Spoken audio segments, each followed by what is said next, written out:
তো গাইস, তোমরা কি জানো আজকে আমার সাথে ঠিক কি কি হয়েছে? খেপা চুদা না বললে জানবে কি করে? ও, তাও তো ঠিক। তো চলো শুরু থেকে শুরু করা যাক। তো গাইস, আজকে আমার সকালটা শুরু হলো এই তো এই ব্যাঙের গোশগুলো খেতে খেতে। ও সরি, তোমরা আবার কেউ কেউ বলবে এগুলো ব্যাঙের গোশ লয়, এগুলো সোয়াবিন। তো হ্যাঁ, এগুলো সোয়াবিনই, আমি এগুলো ছোট থেকে ব্যাঙের গোশ বলেই চিনি। ও যাই হোক, তার কিছুক্ষণ পর আমার দুটো বান্ধবী ফোন করে বললো চ একটু ঘুরু ঘুরু করতে যাব। আর বলতে না বলতেই কিছুক্ষণ পরই তারা চলে এলো। তাই তারপর আমরা 3-4 জন মিলে আর আমার জান গরুটাকে নিয়ে হালকা পাতলা করে আমরা সবাই মিলে বেরিয়ে গেলাম। হে লা লা লা লা।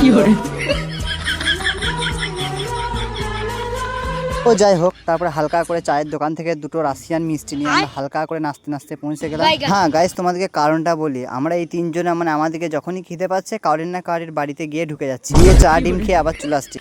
ও সরি, তোমাদেরকে তো আবার বলে দিলাম, তোমরা আবার কাউকে আবার বলা বলি করো না জানো, তাহলে মান সম্মানটা চলে যাবে। আর গাইস, তোমরা কি কেউ জায়গাটা চিনতে পেরেছো? অবশ্যই চিনতে পেরেছো, কারণ আমি জায়গাটার নামটা তোমাদেরকে দেখিয়ে দিয়েছি। হ্যাঁ গাইস, আমরা সবাই চলে গেছিলাম একটু দরবাপুর, আর ওখানে আমার একটা খালার বাড়ি। আর এই দরবাপুর থেকে কে কে ভিডিও দেখছো অবশ্যই কমেন্টে জানাবে তার নামটা। তো যাই হোক, ফাইনালি আমরা কাজ মিটিয়ে সব বাড়ি চলে এলাম। আর গাইস, এই কদিন ঠিক মতো তোমাদেরকে ভিডিও দিতে পারছি না, তার জন্য এবার থেকে চেষ্টা করব একদিন পর পর ভিডিও দেবার। তো এভাবেই আমার পাশে থাকো, সাথে থাকো। তো আজ এই পর্যন্তই, দেখা হচ্ছে অন্য কোনো ভ্লগে। তো আজকের মতো টাটা।